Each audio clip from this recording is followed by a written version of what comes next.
গাজায় চলছে ইসরায়েলের দানবীয় আগ্রাসন। অঞ্চলটি দখলের লোভে মত্ত নেতানিয়াহু মানছেন না কোনো আইন আর বিধিনিষেধ। বরাবরের মতো সেই হামলাকে চোখ বন্ধ করে সমর্থন দিচ্ছে ট্রাম্পের মার্কিন প্রশাসন। গাজায় ইসরায়েলের চলা এই তাণ্ডবে যুক্তরাষ্ট্রের সবচেয়ে বড় ভয় এখন ইরানকে নিয়ে। ট্রাম্প জানেন আরব বিশ্ব চুপ করে থাকলেও আয়াতুল্লাহ খামেনির দেশটিকে কোনোভাবেই থামিয়ে রাখা যাবে না। আর হয়েছেও তাই। প্রতিরোধ দলগুলোর মাধ্যমে ইসরায়েলকে এক মুহূর্তও স্বস্তি দিচ্ছে না ইরান। আয়াতুল্লাহ খামেনির এই প্রতিরোধ যোদ্ধাদের ইসরায়েলের হামলা থেকে বিরত থাকতে ট্রাম্পের দেওয়া হুঁশিয়ারি বা আলটিমেটাম কোনো কিছুই কাজে আসছে না। Yemen, Lebanon, Gaza, Syria, Iraq অর্থাৎ ইসরায়েলকে ঘিরে আয়াতুল্লাহ খামেনি গড়ে তুলেছেন এক প্রতিরোধ অক্ষ।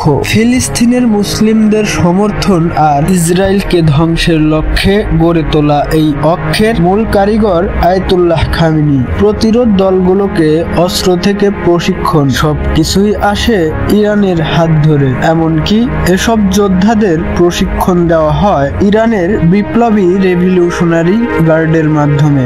অস্ত্র তৈরির উন্নত প্রযুক্তিও ইসলামের প্রতিরোধ দলগুলোকে তুলে দেন আয়াতুল্লাহ খামেনি। প্রতিরোধ দলগুলোকে নেতৃত্ব দেওয়ার কথা কখনোই স্বীকার করে না ইরান। তবে এসব দলগুলো যে আয়াতুল্লাহ খামেনির নির্দেশকেই শিরোধার্য মেনে নেয় সেটা পশ্চিমাদের কাছে অজানা নয়। ইসরায়েল আর যুক্তরাষ্ট্রকে দমনের সব দিক নির্দেশনা আসে ইরান থেকেই। আগের মেয়াদে থাকা বাইডেনের পর এবার ট্রাম্পের প্রশাসনও ক্ষমতা নেয়ার পর থেকেই উঠে পড়ে লেগেছেন ইসরায়েলকে রক্ষায়। আর নেতানিয়াহুর সবচেয়ে বড় শত্রু ইরানকে দমনের চেষ্টার কোনো ত্রুটি করছে না তিনি।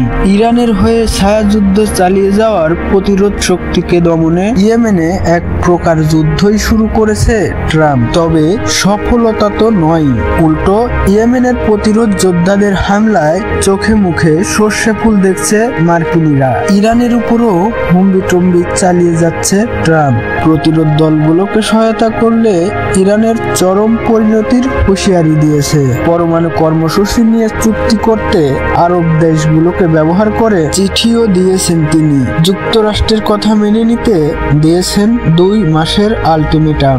তবে ট্রাম্পের মতো জোর জবরদস্তি করে নয়, বরং দৃঢ় এক বাক্যে ট্রাম্পের সব হুঁশিয়ারি উড়িয়ে দিয়েছেন আয়াতুল্লাহ খামেনি। নাকচ করে দিয়েছেন ট্রাম্পের আলোচনার আহ্বান, বরং জানিয়ে দিয়েছেন ভয় ভীতি হুঁশিয়ারি দেখিয়ে ইরানের কাছে কোনো পাত্তা পাবে না যুক্তরাষ্ট্র।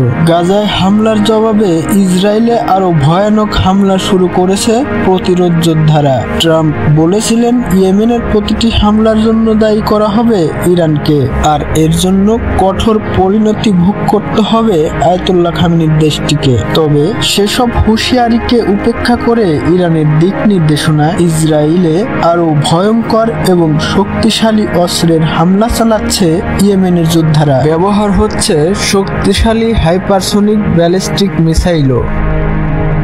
বিশ্বের সর্বশেষ খবর জানতে লাইক, কমেন্ট, শেয়ার করে চ্যানেলটিকে সাবস্ক্রাইব করতে ভুলবেন না।